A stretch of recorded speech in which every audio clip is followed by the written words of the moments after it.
more lights off if it's helpful. But, that's just amazing tile work. It was, I'll never forget. You always take your shoes off in Muslim holy sites and in mosques. So this carpet was just, it was so thick and beautiful and so like cushy and wonderful. That's the Cave of Souls. So it's a natural cave that's under the rock that some traditions believe that souls come and sort of visit that. The souls of the dead visit this one place. It's a holy place. There's and I thought this was weird. It's like this electronic clock inside the Dome of the Rock that tells people when to pray. This seems like really modern. Dormition Abbey is on Mount Zion. In Catholic tradition, it's believed that Mary fell asleep on Mount Zion. And I don't know, is anyone Catholic here? Do you know the Dormition of Mary, what that means? Is that where she died? Yeah, it's called Assumption. No, that's different. Oh, is it? Yeah. Okay, I'm not totally clear. But the awesome thing about this is that downstairs there's this amazing dome, and there's this, that's the top of it. So there's a mosaic of Jesus, but then there's mosaics of all of these women of the Bible. There's Ruth and Naomi, there's Judith. I mean, and my favorite was Yael, who's the one who put the spike through the head of that general. And she was like, hey, come in my tent, I have something to show you. She's like, it's my hammer. That's not a common depiction in like religious art, but it should be. So Redeemer Lutheran, for those of you, who've been in Jerusalem, the Redeemer Lutheran is like right next to the, help me out, Church of the Sepulchre, thank you, Church of the Holy Sepulchre. So this is Redeemer Lutheran in Jerusalem. And very close by is Bethsaida, which is in John 5, where Jesus healed the man who was sitting by the pool. And those, you'll see pictures of that in a second where that is, but this space, St. Anne's Church, is really famous for the acoustics. So groups come in and they'll each sing a song, and it's the most amazing acoustics you've ever heard. So people just come in all day and they'll sing a song and then they'll go down and check out some other stuff. But I sat there and there were these like Korean Christians who were singing these songs that I remember from my childhood, and I sang with them. And then these Nigerians came in and sang these old, like, How Great Thou Art. And then these French Christians came in and they were singing Taizé songs. So I stayed there for well over an hour. I was like, this is what heaven is like. Beautiful acoustics and like Christians from all over singing hymns and praising God.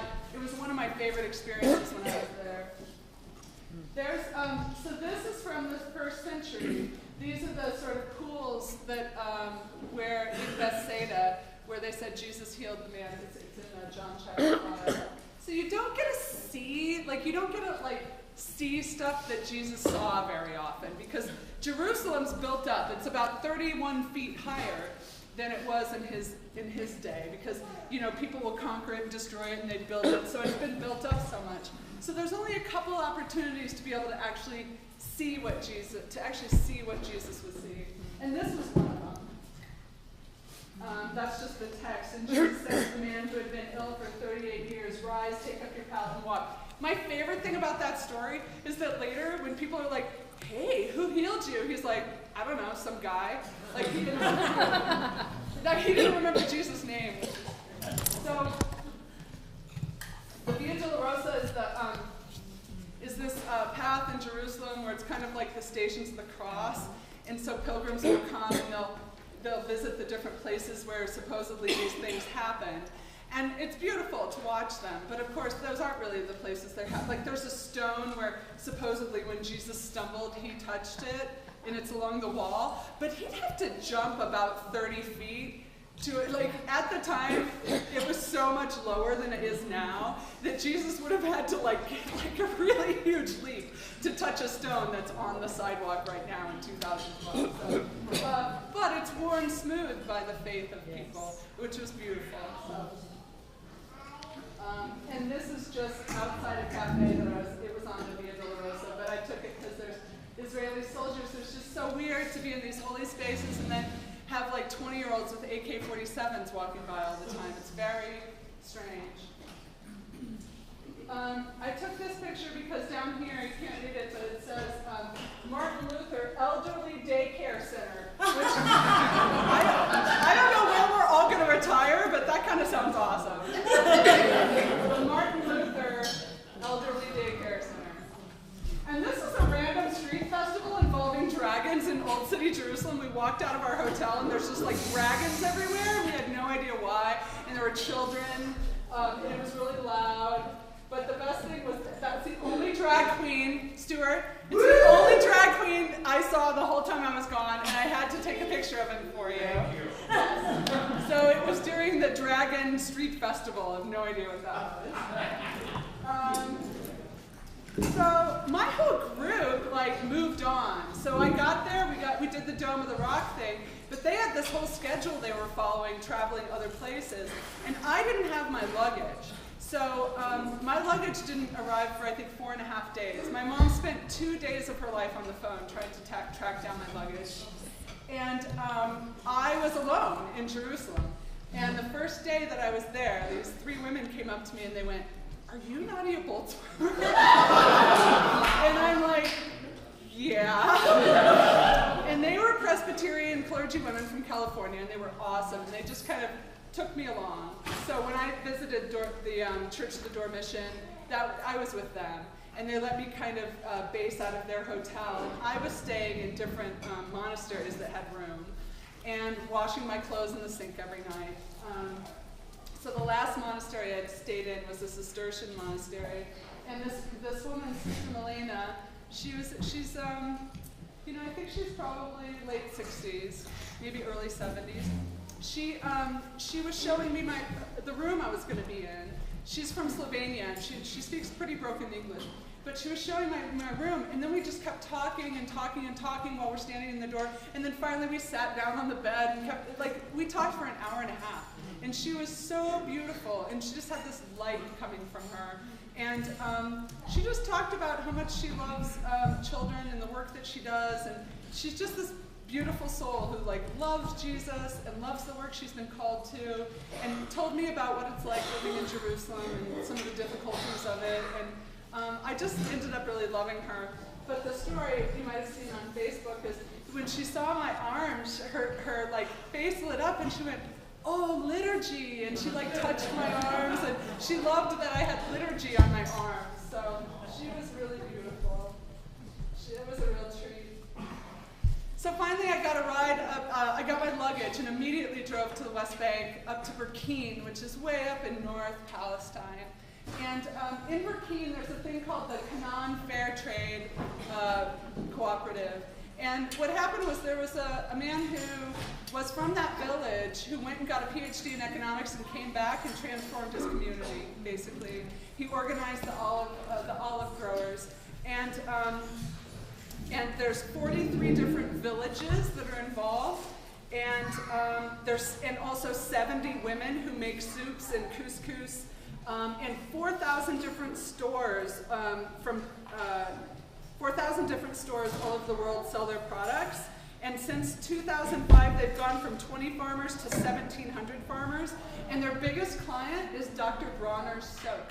So the olive oil that's in Dr. Bronner's comes from this amazing fair trade cooperative. And a percentage of each bottle that's sold goes to a community fund to build community projects in the farmers' villages and for scholarships for their children. It was really a remarkable operation, totally incredible. And we went when they were having this olive festival. Once a year they have an olive festival. So the people in my group got to spend time harvesting olives with the farmers, and we were staying in their homes as well. And they have the most amazing food. This is Arabic bread, and then they have, and it's with olive oil and sumac on it, and then these roasted chickens and almonds, and then they have fresh lemon on top of it.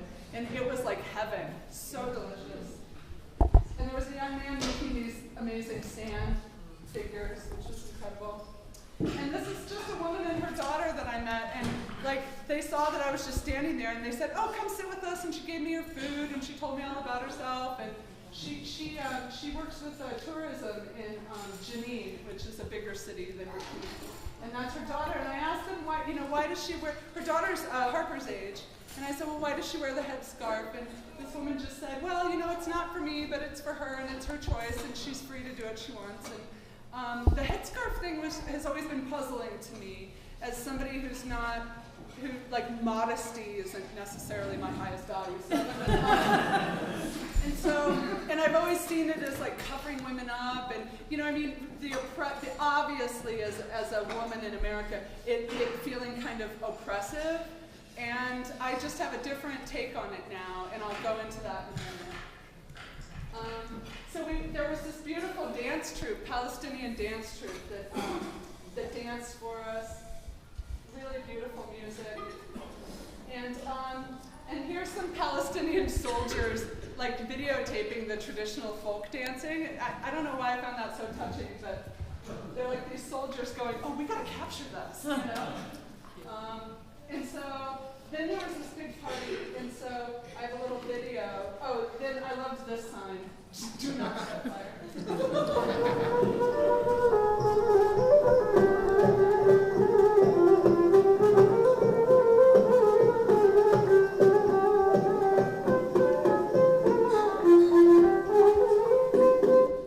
So beautiful live music.